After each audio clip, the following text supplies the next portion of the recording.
Hey, welcome to Socialism for All. It's time for another office hours stream here at twitch.tv/socialism S4A. We're recording this. We'll be going for about 2 hours. Sometimes these go as long as three, but I'm going to try to keep it to 2 hours today because the longer the streams get, the longer it takes to edit them, and then the longer the delay it is before they can be put up on the channel. I'd like to get this one up by Saturday, and, again, the shorter it is, while still being, long enough to be good. Trying to hit that sweet spot so that we can get a lot of good content and discussion in with the currently 44 viewers who are in the chat room at Twitch. And then, also that it's not so unwieldy that, it takes forever to put online. But anyway, we're just talking in the chat about a couple of subjects. So in the last office hours stream, we were talking about and taking some questions about Palestine and the ethnic cleansing that Israel is trying to do in Gaza. So if you go to the community tab at Socialism for All on YouTube, and we're also mirroring at least some of this, at least some of the longer articles over at Medium now, medium.com/@socialismforall. Or Substack, socialismforall.substack.com, or you can also do substack.com/@socialismforall. Again, at least the longer ones I'm mirroring over there, and as I get used to this new system of cross-posting stuff, maybe everything will end up there eventually. But we were just sharing the other day a story from WikiLeaks, actually. I think this was posted on the 30th or 31st. So WikiLeaks posted on Twitter. Let me see if I can actually put this on the screen. I wasn't planning to do that. Let me just find it real quick. So, WikiLeaks is sharing news that Israel... Here we go. So it says, a week after the Hamas attack, Israel's Ministry of Intelligence issued a secret 10-page document outlining the expulsion of the Palestinian population of Gaza to northern Sinai and Egypt. So this has been kind of a colonial dream for a long time, just doing the ethnic cleansing, pushing all the Palestinians out into Egypt and making just, claiming all of the land for Israel. So far they haven't done it, but now it looks like there's a renewed push. So these are the 4 steps outlined: instructing Palestinian civilians to vacate northern Gaza ahead of land operations. So that one's kind of in play already because they told everybody to just move out of northern Gaza, which there's the largest hospital in Gaza is up there and all kinds of stuff. So just forcible dislocation. Basically, you want to boil this down. Israel's conducting a genocide in the guise of anti-terror operations. That's what's going on. 2, sequential land operations from north to south Gaza. And remember, the South Gaza border, that borders on Egypt. So if Israel starts in the north, which borders just Israeli territory, they're really just shrinking Gaza down to Egypt. All right. So point 3, routes across Rafah to be left clear. So that's the crossing at Egypt, which Israel's been bombing humanitarian aid coming in. So that would be in their interest to prevent humanitarian aid from coming in. That creates a bigger incentive for Palestinians to be pushed out. Like, they have to go to the aid and the aid can't come to them because Israel wants the land, it looks like. And 4, establish tent cities in northern Sinai and construct cities to resettle Palestinians in Egypt. So that's ethnic cleansing. The document has been verified by an official from the Ministry of Intelligence.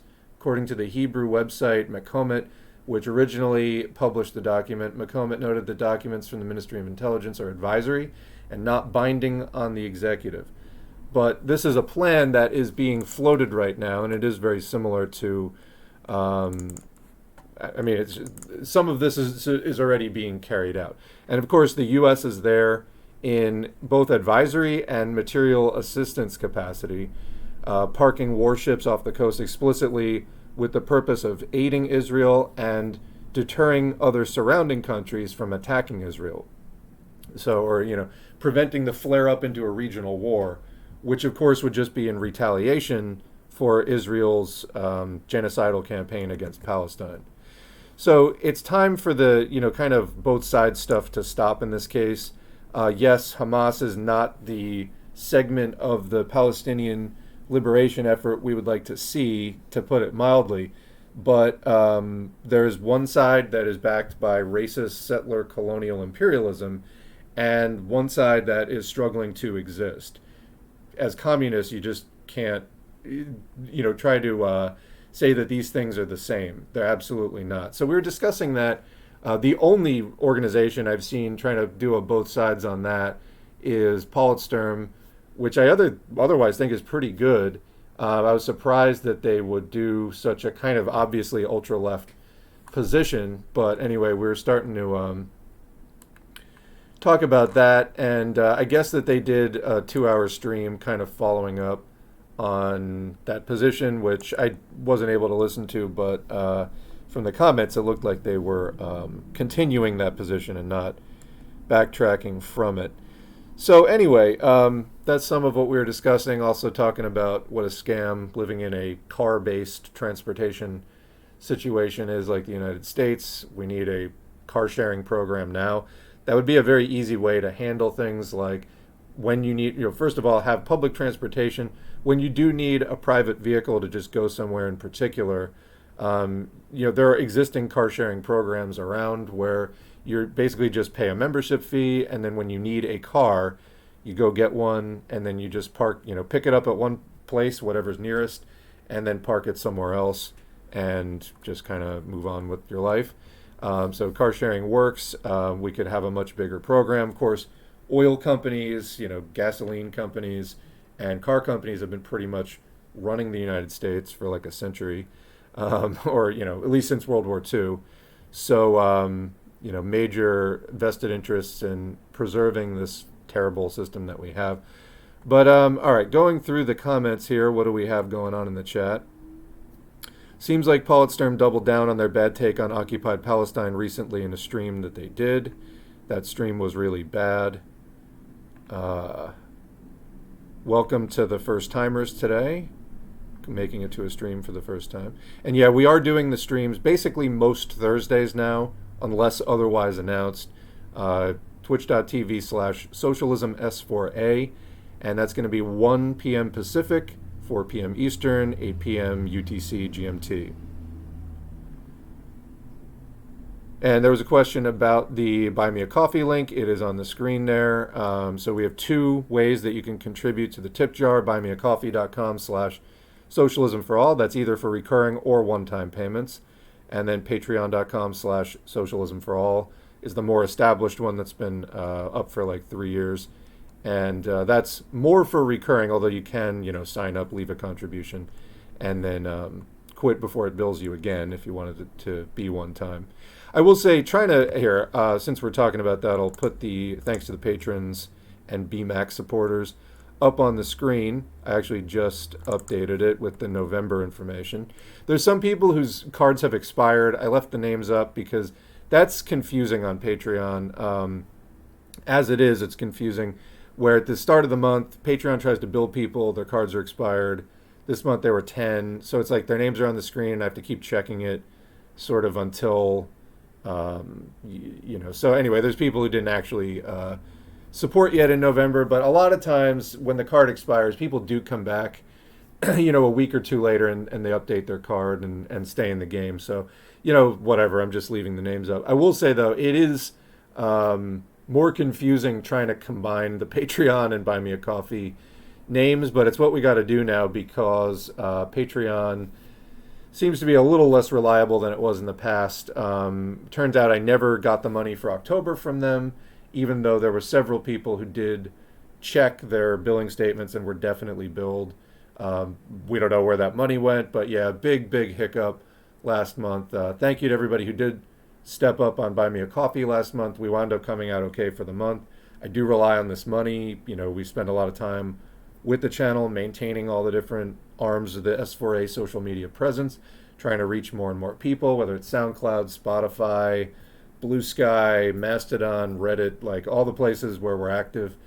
It takes a lot of time, and in the system, time is money for sure. So this support is important for keeping S4A non-commercial and ad-free.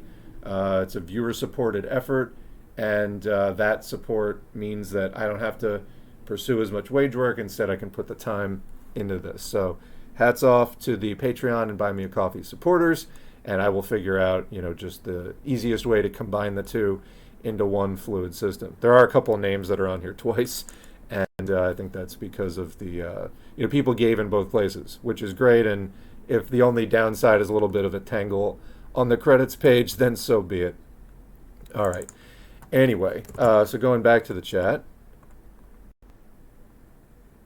got a couple of patrons in here right now. Welcome to everyone. As a partially blind person on the car subject who can't drive, it is hell living here, haha, and I'm trapped in America. Yeah, I hear that. I mean, I've had cars at times and not had cars at times, and trying to get by without a car in most parts of the U.S. is pretty challenging. Even places where there is like a reasonable public transportation system, even then trying to get by without a car, it's like just sort of expected that everybody has a car and can be very difficult. So I get that. Don't quite know how to end car dependency while in capitalism, though. A lot of stuff needs to be bulldozed. Yeah, there's reorganization that does need to happen. But like I said, even car sharing for now would make things like a lot better. So, so talking about Politsturm, they doubled down and said that Palestine, the conflict between Palestine and Israel, which again, Israel is a imperialist-backed settler colonial project put in place by basically British colonialism and supported by the UN back in '47. It's not two equal sides. It's not even close. And they said that it's an inter-imperialist conflict. That's totally absurd. And neutrality, therefore, is the Marxist position. There's an ongoing genocide that's a ridiculous position to hold. Anyway, everyone having a car is so much. I'm having trouble reading this sentence. Yeah, well, the problem with cars is also planned obsolescence. So planned obsolescence is when things are built to break in a certain time span, whether it's a year, 5 years, 10 years. I think cars are built to break in 10 years, so that people have to keep repurchasing them, and therefore profits stay up. So it is just a scam. And also, when people point out how rational capitalism is, that's a very clear sign that is not efficient at all, and it's solely due to the need for profit. Things are built to break, and so just waste gets created. It's not efficient at all.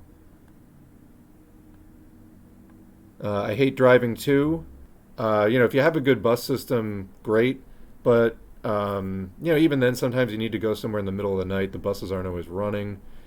There's all kinds of stuff. I've found when I was depending on the bus for commutes, I mean, it could sometimes take, even if I biked to work, it would sometimes take significantly longer to ride the bus, just having to wait for it, get a transfer.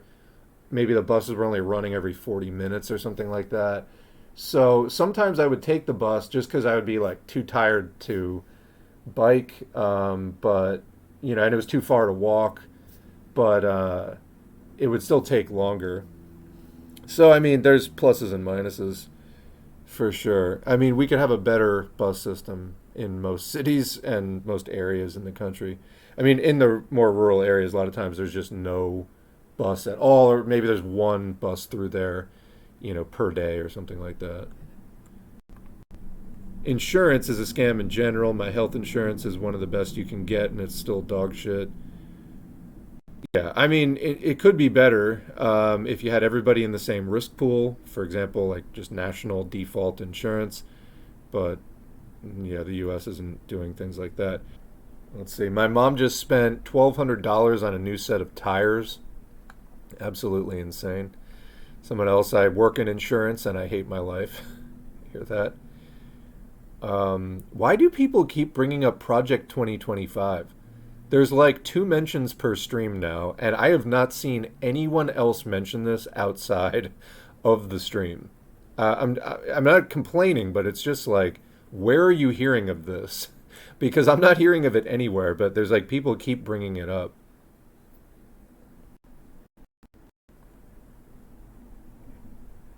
Insurance is so contradictory, even within capitalist framing, it requires people not to need the service it offers. Yeah, and of course, then not paying out or providing the services is really where the profit comes from in that model. So, yeah, it's a bad system. If you ever want to get more black-pilled on how destructive cars are, read Lives Per Gallon. Really shows all the ways that cars are killing us in so many ways we don't usually consider. Okay, Lives Per Gallon. The insurance industry shouldn't make the cut in a planned economy. Well, no, that's like a purely profit-driven thing. You could do it on a nationalized basis much more cheaply. And I mean, it's like the difference between Medicare and the private insurance industry. It's much cheaper, there's less administrative overhead, but there's too much profit being made to fold it up. And, you know, for people who might be confused about the ACA, the Affordable Care Act or Obamacare, that was written by the insurance industry. It actually made the private insurance more entrenched. Yeah, the working class Israelis just need to work with the Palestinians isn't really going to cut it during a genocide. Wow. So Politsturm said that Stalin supported more national liberation struggles after Lenin died. Maybe because there were more national liberation struggles after Lenin died, which, quote, hurt socialism. Totally weird stuff. That's really strange. Um, that's unfortunate. I don't know.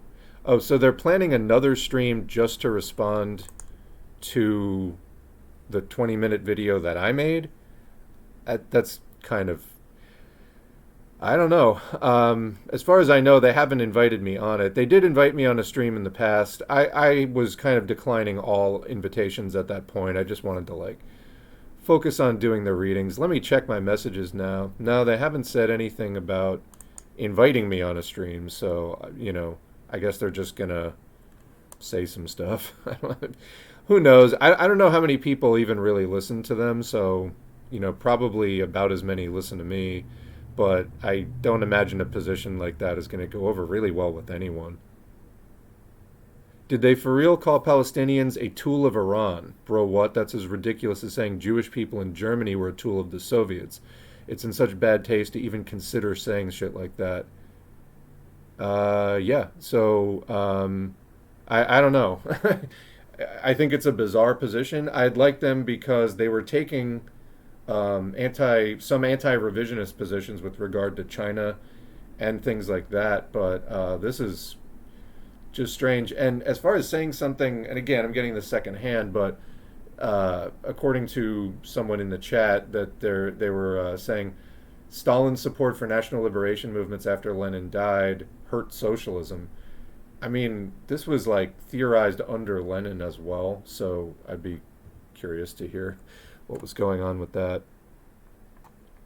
So they basically called Palestine, or specifically Hamas, they were saying that it was acting in a pan-Islamist trend.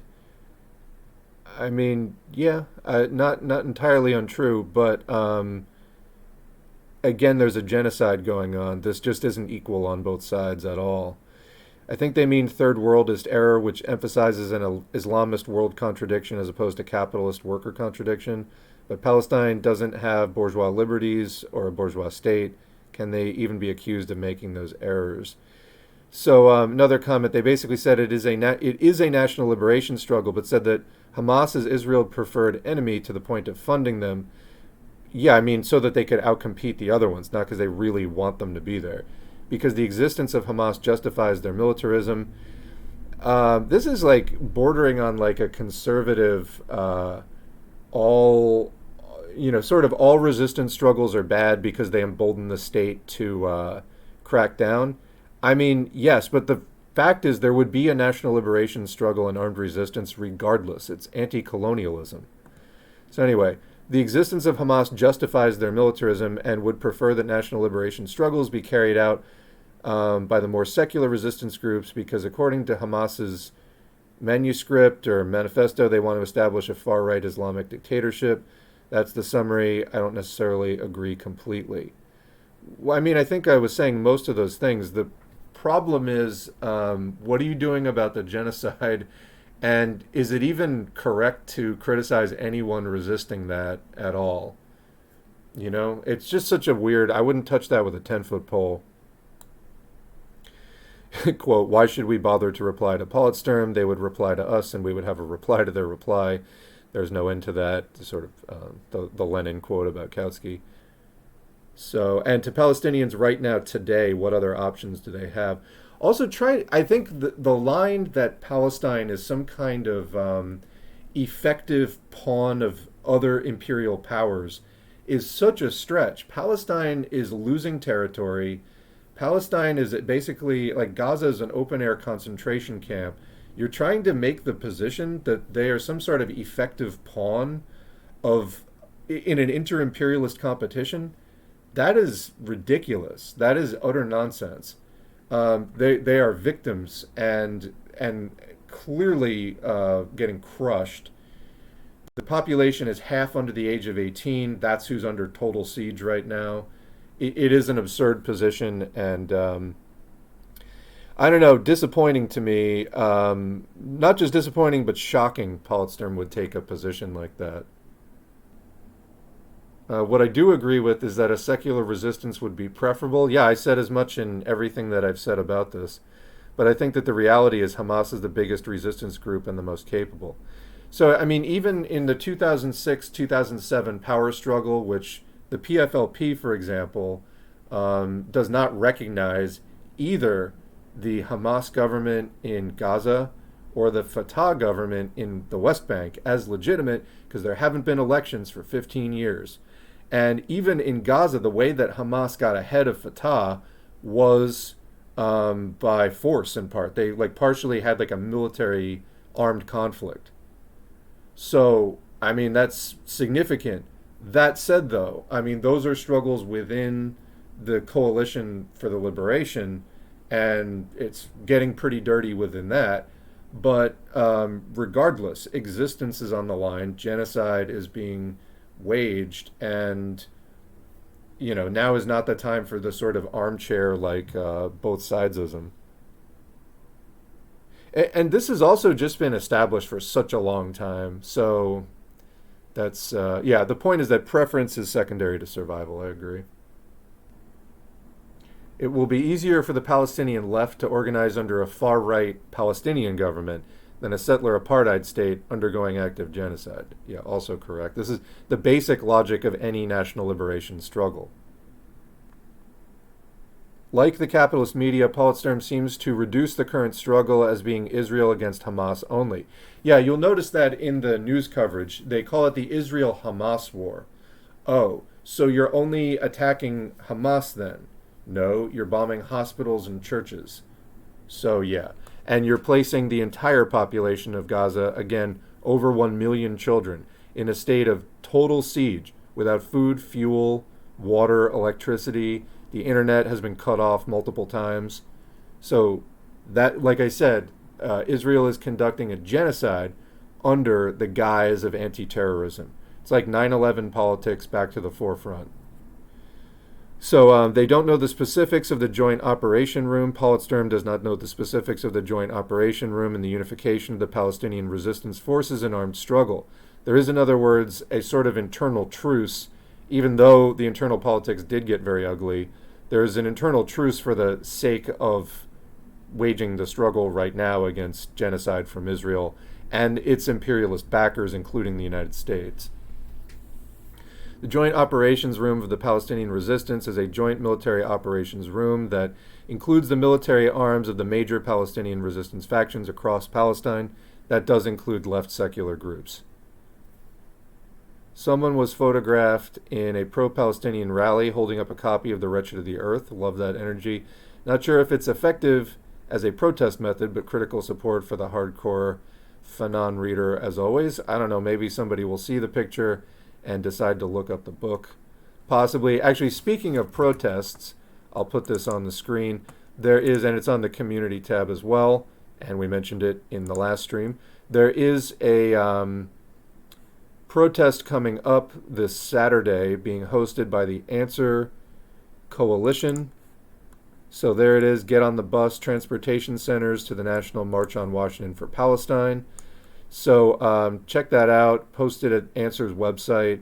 Tens of thousands of people from every corner of the United States are converging for a truly massive national march on Washington, D.C. on Saturday, November 4, 2 p.m., Freedom Plaza. And if you go there, there's links to information, cities around the United States, where you can get tickets to ride a bus or whatever. It's not perfect. There's some areas where there's not buses coming from, but they are helping to coordinate the transportation for this big protest. Again, that is November 4, 2 p.m., Freedom Plaza, Washington, D.C. All right, so, kudos. I think that is coming out better than back in March, or was it March or April? I think it was March. Answer held a rally against the war in Ukraine, but in a very sort of, the framing didn't really go over. It came off in kind of a pro-Russia sort of way, and a lot of people were just like, what are you talking about? But still better than the Rage Against the War Machine libertarian crypto-Nazi rally. That was the conflict. Back at that time, Rage Against the War Machine had a rally, basically like a right-wing, quote, anti-war rally in February, and then Answer had theirs much bigger in March. So Politsturm did mention other secular organizations in the stream, to be fair. What did they say about them? I mean, it's still the wrong conclusion regardless. And, I don't want to belabor this point too much. I think it's really obvious. That is an incorrect position. I'd love to see, the details of the analysis. Actually, I wouldn't love to see. I think you couldn't come up with any compelling information to try to, again, portray Palestine as some, pawn of China or whatever. I had one person say this in the comments, and I've seen Politsturm say it. I've not seen anyone else. They're so far outside of, and it'd be one thing if they were outside the consensus and correct, but they're not. So anyway, it's been good watching your stuff critical of multipolarity, then seeing nothing being done from those BRICS countries regarding Israeli war crimes. Yep, it is one system, and BRICS is just a rival bloc within the overall imperialist world system. But yeah, substantially, what are, Brazil, Russia, India, China, South Africa, what are they doing that is substantially different? China's position is pretty much the same as the US's, which is two-state solution, imperialist peace, and they could be doing a lot more to sanction Israel rather than, building them subways and being their number one source of imports. But that's not in the cards. As far as pollution in cities and less traffic, I really miss COVID-era restrictions. Can the yuppies please work from home? I would love it as someone who has to bike to work. I hear that. And a lot of that stuff's getting folded up. The working from home and people moving out of the cities. People are being called back, and it's just the obedience and the just sort of lockstep with that is kind of shocking, because 2 years ago it was wow, work from home, this is a major new thing. It seems like that is basically over, and it died without a whimper as far as I can tell. Speaking of neutrality, did S4A ever find that quote about neutrality from the other stream? I think it was a Desmond Tutu quote. Quote, if you are neutral in situations of injustice, you have chosen the side of the oppressor. If an elephant has its foot on the tail of a mouse and you say that you are neutral, the mouse will not appreciate your neutrality. Again, I'm racking my brain to come up with some credible way to convey what's going on in Palestine as some, two-sided inter-imperialist thing. I think it's a load of horse shit, and that's what I got for you. So as far as the planned obsolescence, they break right after the warranty too. Yeah, again, most rational system. Okay, thank you for the Buy Me a Coffee donation. I appreciate that. Did Politsturm mention any organizing methods to bring the secular left organizations to power with the masses? It seems like unless there's help in bringing the secular parties to power, the critique is kind of useless. Both Europe and America are imperialist centers, but on the mobility topic, Europe is far better. Oh, you mean transportation, yeah. On that car thing, the 10 years gets reduced in snow states where they put salt on the roads. Salt will completely rust out the bottom of a car. You gotta, wash it off and get undercarriage, treatments and things like that. Yeah, it will rust out the car really badly. What's your stance on European capitalism, as in more social democratic capitalism, like in the Norwegian countries? It's not social capitalism. I mean, it's social democracy. Democracy, I guess, being a buzzword for capitalism. But yeah, anyway, like in the Norwegian countries, they seem to work for the masses, unlike capitalism or communism. Do you think it's bad in general because it's still capitalism? It's not just capitalism in our book. It's capitalism, and it obeys all the same basic rules that capitalism anywhere does. So what we have since World War II is a world imperialist system. Those countries, as part of the EU and NATO bloc that basically revolves around the U.S., is closely allied with the U.S., and the current major dominators of the world, although the emerging BRICS capitalist group is giving them a run for their money, basically centered around China. But it's all capitalism. It's all the same system. It doesn't work for the masses. The masses are not actually in charge of that. Those are concessions that the capitalist class, which is still the ruling class, made to the working class, basically to ward off socialism, to try to buy them off. And, struggles for better conditions are a good thing, but they have to be working toward revolution. You can't just see that as the end state in itself. You have to recognize capitalism has a fixed lifespan. It cannot live forever. It trends toward more and more instability and final crises that it cannot recover from.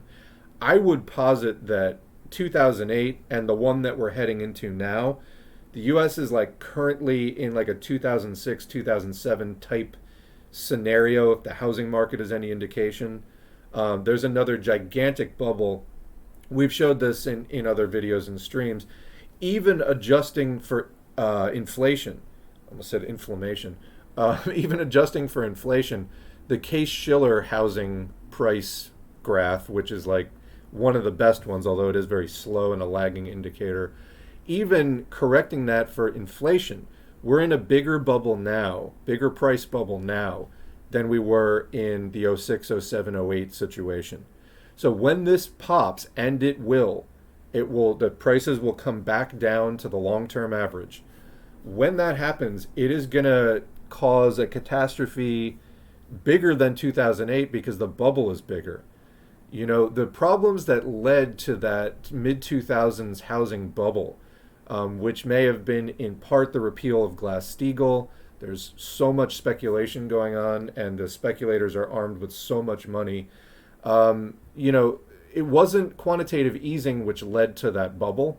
So it was underlying pre-existing conditions, but which came into effect basically for the first time in the 2000s. You kind of have to go back to the 90s and be like, what changed in the 90s? You get this huge bubble, and then the biggest crash since the Great Depression, basically, biggest crash of the post-war period.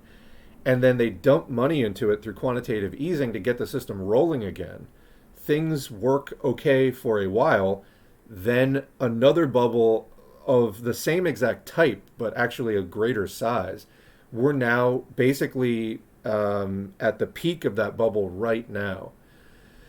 So when that pops, it's going to make 2008 probably look, tame by comparison. And there's a limit to how much more quantitative easing they can do because of all the inflation that it's caused.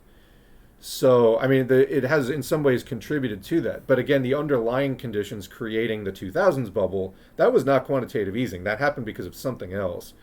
And then the quantitative easing fixed it. But now with the low interest rates for so long and the 3% mortgages and everything, currently it's estimated like 10 to 12% of housing properties are vacant in the United States. That means that investors bought them in the last 5 or so years, and they're just sitting on them. And a lot of these are amateur investors. Why? Because after 2008, people didn't necessarily trust banks or the stock market. So what are they doing with their savings and extra money? They bought some real estate property. So they took their $200,000, $300,000, $400,000 and they sank it into couple or three, properties, and they can't figure out how to make it profitable. Rents are like at record highs right now. Housing prices are at record highs. They thought their money would be safer there buying real estate, but now we're going to get a real estate crash, and then that's going to be like a shit show again. There will be forced selling. That's already starting to happen in the West Coast and then the Southwest, Texas, some areas of the Southeast. The kind of, North Central, like Midwest, and the Northeast are pretty much untouched so far as this housing downturn. But it's beginning, and it's probably going to happen next year unless there's some kind of rally that can save it. But even then, it'll probably be temporary. Remember that in 2008, even as the 2007 decline was underway, there was a brief rally, but then it crashed again. And basically it went, the distance that it went from the peak to where it began rallying, after the rally was over, it went that distance again. So it got twice as bad after that brief rally. So there is a 2023 housing downturn. Probably won't hit the bottom till like 26 or something like that. And there could be a couple of brief rallies on the way down. But when this goes, it's going to create massive problems that I don't think they can manage their way out of unless they use brand new techniques. And and that's going to hit Europe as well. And the only thing that really saves the working class in situations like that is massive organization, where you're able to strike and shut down the economy, actually make capitalists and their government, it's not your government, it's their government, do what you want. And right up until you actually take power away from them, which is the goal. So as long as capitalism goes, they're participating to the extent that they're able to, based on their size and strength, in the world imperialist system, exploiting the less developed countries. And, it's capitalism with like a smiley face pasted over it.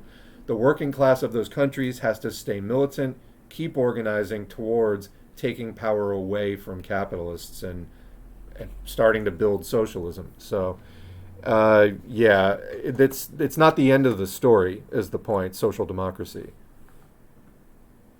Project 2025 is all liberals say on TikTok when you tell people to stop voting for the duopoly. They're like bots, probably. It's astroturfed, honestly. Oh, so this is like the new... I mean, the Republicans are scary and threats and it's bad. And yes, every time that Republicans take the presidency, which the Democrats are so bad, nothing you can do is going to stop the Republicans from winning once in a while. Every time they take power, things definitely get worse. But remember, Democrats and Republicans work hand in glove in the system. It's good cop, bad cop. They're both there for the same purpose, but they have a different role within it. And so, Project 25 is basically a scare tactic to get people to support the Republicans. So it's but Bush, but Trump, but Project 2025. And these things are bad. No one wants them. But if the Democrats were really serious about it, they could actually step up and, team up with the left and crush the Republican Party into just a regional party that would never be able to threaten national politics again. Will they ever do that? Absolutely not. The Democrats and Republicans are owned by basically the same donors. You look down on opensecrets.org, who contributes to the top Democrats and top Republicans. We did a breakdown in an earlier stream. It's basically the same. There's a couple of differences, but the top 10 are, I think, 2 of them are different and some of them are in different slots, but it's the same industries that contribute to the Democrats and Republicans at the highest levels. To be honest, I kind of support nationalized insurance that the government supplies, because then they have a major vested interest in the health and safety of their people. Governments with universal health care tend to be cracking down on tobacco, for example, because no matter how much tax they get from sales, it doesn't make up for the overall healthcare costs related to smoking. Nationalized insurance, even from a bourgeois perspective, makes sense. I think that there's a very good short text we put up on the channel by Paul Lafargue, Marx's son-in-law, about socialism and nationalization, and how basically the bourgeoisie, being capitalists, they want to run everything on a for-profit basis that they can, that it makes sense for them to do. However, there are some cases, like the post office or other particular things that, like roads, that it makes more sense for them to nationalize and just collectively pay for it as a class because all of them use it. So, they nationalize what makes sense for them to nationalize. That's, from a socialist perspective, not necessarily a good thing. As, Lafargue in that piece points out some of the drawbacks. Like, it can actually make the capitalist system more entrenched in some ways, that if socialists were to come to power, it would actually be more infrastructure for them to tear down to then replace with socialism. But yeah, even from like a bourgeois perspective, it makes more sense. It's cheaper, more efficient. You have a healthier workforce if you have nationalized insurance for like medicine, for example. But in the U.S., it's like they're making such ungodly profits from it that industry is able to lobby to not nationalize that. And that's what we've got so far. I posted a study on depression rates depending on transportation, on work commute. Cars are rated as spending the most money for the individual, and the drivers as having the highest depression and anxiety as compared to public transportation riders. Yeah, remember, when you ride public transportation, you can sit there, read a book, not look at the road. When you're behind the wheel, it's on you. You're maybe flying along at 70 miles an hour, and you're looking out for other glass and steel coming your way. I mean, it's stressful. Driving can be pleasurable, but it can also be very stressful. Project 2025 is the Republican plan to completely overrun the government with astroturfed candidates and triple down on the Christo-fascism. That's the short version. Okay, so basically the Tea Party Part 2. Or I guess Part 3, because first it was the Tea Party. That emerged in the wake of the 2008 crisis. And basically, after George W. Bush and Dick Cheney burned out the goodwill of what I would call the sort of obvious country club wing of the Republican Party, they had to build this astroturfed pseudo-populist wing of far-right crazies, but with more of a, quote, populist face, the sort of super patriots and all that kind of stuff. Prohibitionists, there was all kinds of people coming out of the woodwork during the Tea Party. MAGA was phase 2 of that, so then Project 2025. It's still basically the same plan. AstroTurf, dark money, pseudo-populism, Christo-fascism. That's the direction they're going in, just basically like a white nationalist party. And the Democrats are just becoming the new Republican Party. Back to Palestine, the Joint Operations Room, back to Palestine, the Joint Room has organized annual joint military trainings for all factions in Gaza since 2020. They're the central body that governs Gaza's military operations. The left wing that make up the JOR are Omar al-Qaim forces, the armed wing of the DFLP, the Abu Ali Mustafa brigades, the armed wing of the PFLP, the Night Riot units, organized groups of Palestinian youth. The Lion's Den consists of resistance fighters of various factions under one banner by any means necessary. Just restarted my subscription on Patreon. Welcome. Thank you. Gaza is literally fish in a barrel right now to the Zionist regime, and people are still like, it's Israel's self-defense.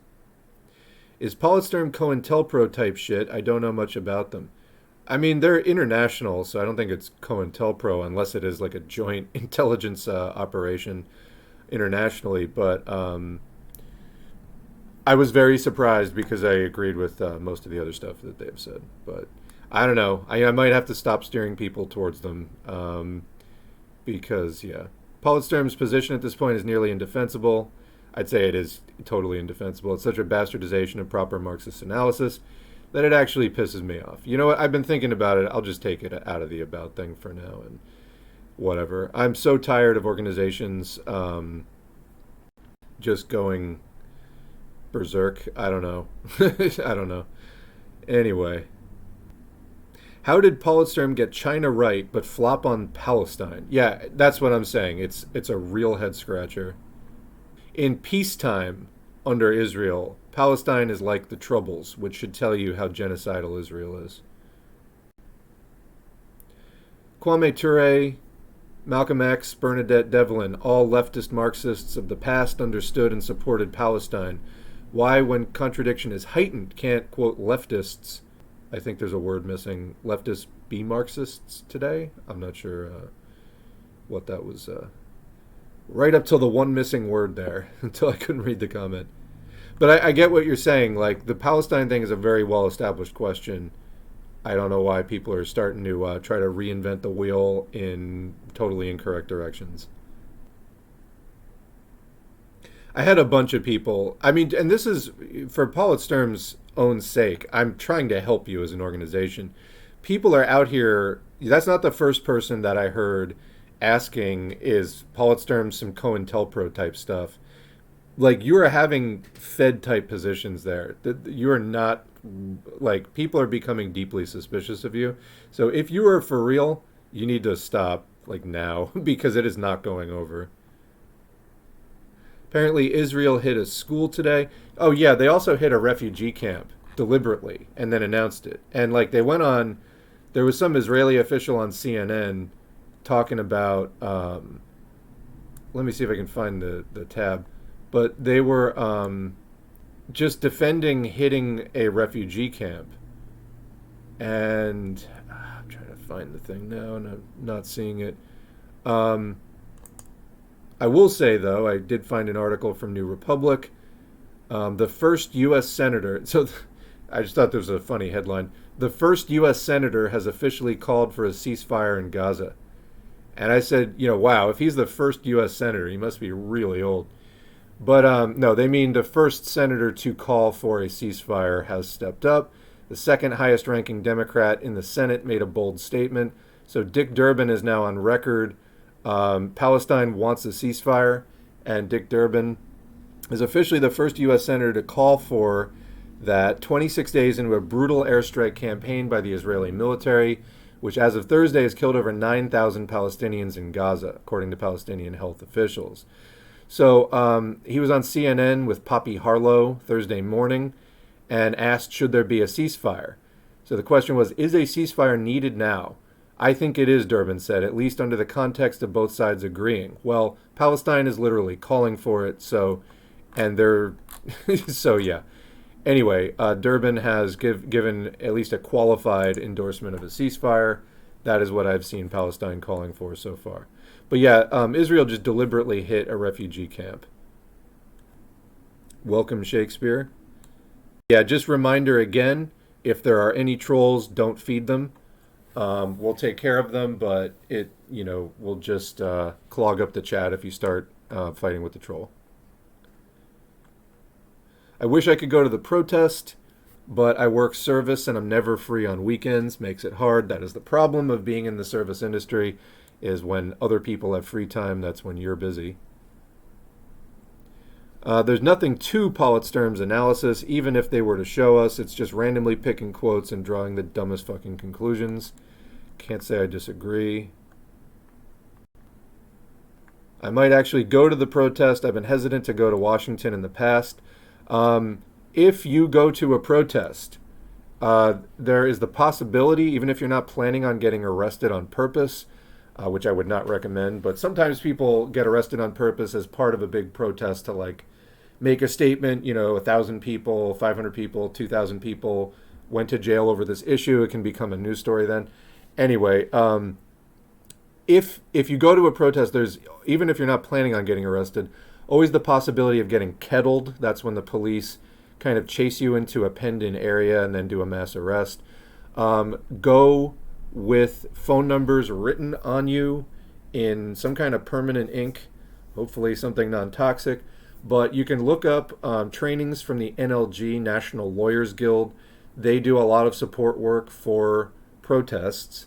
And one of the recommendations is always, if you think that there's a chance you're going to jail, go with either the NLG, number written on you, or whatever phone numbers you're going to need.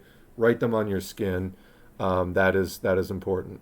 So, but there's other trainings on how to handle going to a protest and all that kind of stuff. I would strongly recommend, if you're going to one, particularly on a topic like Palestine, where they're probably going to be all over it, just go prepared. China prefers its trade with Israel over actually doing anything meaningful about genocide.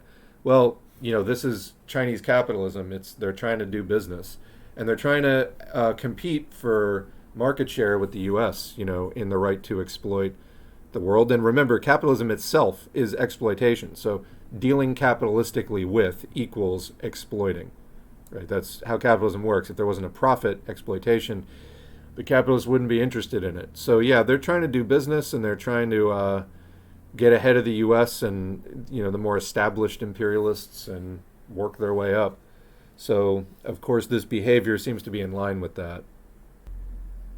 From a deep reading and listening to PSL and Answer, which the Answer Coalition is closely tied with Party for Socialism and Liberation, they treat multipolarity as a stage to new regulations. I haven't heard that particular take, but they've become enamored in it to the point of making critical mistakes. Yeah, I know like Brian Becker is all over that multipolarity stuff and and that Russia is anti-imperialist. No, that's not Marxist-Leninist at all. There is a specific meaning to imperialism in Marxism-Leninism. Lenin wrote a whole book about it called Imperialism, the Highest Stage of Capitalism. It's when capitalism reaches the stage of development where the home market becomes saturated. There is a high degree of consolidation, the emergence of large trusts and monopolies, multinational corporations, we would say today, where huge amounts of production are consolidated into one company. The capitalists have to start exporting capital to exploit other countries beyond just the home territory. There's the emergence of military-industrial complex. The state becomes very involved in the economy. There's this sort of merger of financial capital and industrial capital that's called finance capital. And so this whole merger of like the state, banks, industry, the politician, banker, industrialist nexus, these are all the hallmarks of 20th century capitalism, or again, imperialism, the highest stage of capitalism, but higher than that earlier stage that Marx and Engels were observing emerging out of feudalism. The lower stage where it was free competition. Well, then in the 20th century, especially in the more advanced countries, you hit this new stage of capitalism, imperialism, where there's no longer such free competition because the free competition has run its course. There were winners and losers, and the winners are really, really consolidated. And it has those other characteristics and new types of behavior. So anyway, imperialism has a very specific meaning in Marxism-Leninism. It doesn't just mean pushes its weight around or tries to be dominant as it has meant in the pre-capitalist era. I mean, it still has some of that meaning, but it has a specific characteristics as described by Lenin. So if you want to do Marxist-Leninist analysis and not some sloppy opportunist, lesser evilism kind of thing, stick to that. Russia is definitely an imperialist power. And Marxist Paul has or I guess Marxism Today now, has a video, it's like 14 minutes long, is Russia anti-imperialist? And he breaks it down like, no, there's state-involved monopolies that dominate the economy. They participate in the forcible redivision of the world, according to the right of one imperialist group or another to exploit particular regions, and so on. So, imperialism. It's important to know what we're talking about when we are going to discuss that. And of course, we did a text, about a 6-hour text recently. Is China an imperialist country? China is, by some metrics, the second largest economy, by some metrics, the largest economy in the world today. And yeah, they participate on a capitalist basis in all of that stuff. That is definitely what Lenin was describing as imperialism. The, quote, Scandinavian social democracies we were talking about earlier piggyback off of the global South's, the exploitation of the global South. Yeah, they get a lot of secondhand benefits from the leaders like the U.S. and its, close allies. The economy has to pop. Our economy is so interconnected, there has to come a point when all of these people are now homeless and now inactive into the economy that it just explodes. Yeah, I mean, so the Federal Reserve kind of manages a lot of the U.S. economy, setting interest rates and so forth. They try to maintain a certain amount of unemployment. That's critical to capitalism. If it's too low, that they need to keep workers off balance. So if it gets too low, workers are getting too many jobs, workers feel too secure. They need to keep unemployment at a certain target level to basically discipline labor and keep wages down. So that's part of the management that they do. Homelessness seems to extend into this at this point.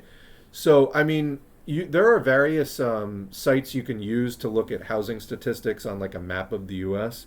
And it's really interesting to play around with some of this stuff because you can see there are areas of the US where it's like the median house price is $400,000 and so on. But if you compare this to the wages and salary, in order to afford housing payment, like to buy a house right now, you have to be at like the 88th or 90th percentile for income.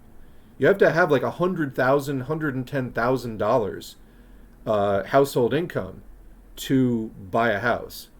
Even a cheap one is like out of reach for most people. So, and not to mention that things are about 30% overpriced right now on average. So there's a ton of shit going on in the economy, and the housing is mortgages are closely tied to the 10-year Treasury bond. So the implications of all of this, and for mortgage-backed securities, and a lot of the things that went into the 2008 implosion and credit crunch, it's all lining up to happen again in the next 1 to 3 years, and this was probably 2006 or 7 this year. Next year, like we're looking at this becoming a major thing, I think, next year, because again, West Coast, Southwest, Texas, parts of the Southeast, up into like Nashville, the housing downturn is already hitting. The rates of growth, so disinflation, the rates have been slowing for a number of 2 years now, solid. And in those leading areas I just mentioned, they've gone below zero. So the prices are actually starting to come down now.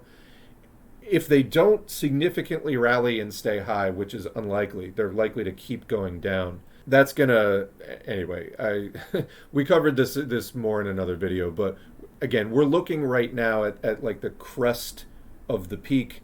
In some areas, it is actually starting to come down. Housing prices are starting to come down, but just barely starting to come down. Like they're 3% down from the peak relative to like a few years ago. But another major issue is the inventory. That's one thing that definitely has not stabilized back to pre-pandemic levels. There's a lot of things that economists and people who analyze these kinds of things point to is like, XYZ consumer activity has gone back to 2019, 2018 pre-pandemic levels. Housing inventory is one area that is still at about 2/5 or a third of what it was in 2019. Like you look at an area that in 2019 had, let's say 3,000 properties for sale. Now you'll go in there and find 800 to 1,200 properties for sale. Like the amount of stuff on the market is extremely low. And again, I think most of that, because a lot of it's vacant properties, is people who, like retirement age people who are close to it, who put their money not in the stock market, not in a bank, but they bought a house. And they don't want the cash because what are they going to do with the cash? They're going to put it in a bank. And, they think that putting it in the house is going to be safe. But then when there's a big housing crash and the houses lose a significant chunk of their value, which they probably will do, if you compare like prices right now to what they were in 2011, it's not even close. So when prices come back down, they're going to lose all that money, and then the selling will really begin. There's already some pretty significant sell-offs happening of investor-owned properties, like big corporations, financial firms that were buying up residential property, essentially creating a housing crisis in the process. But they were buying up residential properties when it was cheap and when the yields on treasuries weren't great. They were like, let's buy something where there's a better yield. Now they're starting to sell them at 5% loss, 10% loss, because as professional investors, they know it's better to lose 5 or 10% than 30 to 50%. But the more amateur mid-grade investors, they may be more emotional, sentimental, not really understand. They're like, no, no, I bought this thing and I'm determined to get a big return on my money. And then they're going to be the ones that wind up holding onto the property for too long until the prices really start sliding. And then they're going to lose like a significant amount of money. So we're looking at a gigantic shit show in the housing market. The price growth everywhere is slowing already. So disinflation. Only a few places are actually hitting deflation or like the price lowering. And that's again like West Coast, Texas, Southwest, like the Phoenix area taking big hits, Las Vegas, up into like Idaho even. And then, down to the Gulf Coast into Florida and then up into like Nashville. But, you look up at the Great Lakes region and New England, or really most of the Northeast, there's like prices are still growing. They have not started to turn around at all yet. So the housing downturn is just starting, but in the next year or two, expect fireworks coming off of that. But yeah, in the meantime, basically all these investors buying up houses caused a massive housing crisis. And builders did start building like crazy in the last year, but it's kind of too little too late. Plus, the prices that they're selling the new houses for aren't affordable anyway. Oh, you built new housing. Great. What are you selling it for? $450,000. Who the fuck is going to buy that, especially with an 8% mortgage? So these are crucial questions, to the economy. This could be handled in so many ways. On the apartment side, there could be rent control. People have to fight for that. There can be public housing. The construction of more public housing is a competitive element that can bring down prices in housing in general. It was up until just a few years ago prohibited by law in the U.S. Congress to even build more public housing. That was one of the few good things that the Squad actually did, was they led an effort to repeal the late 90s legislation. So for basically about 20 years, it was illegal at the federal level to build more public housing in the U.S. So that's repealed now, but we still don't see like a big push to build more public housing, which again, sorely needed. Like something needs to give because there's a massive housing crisis going on.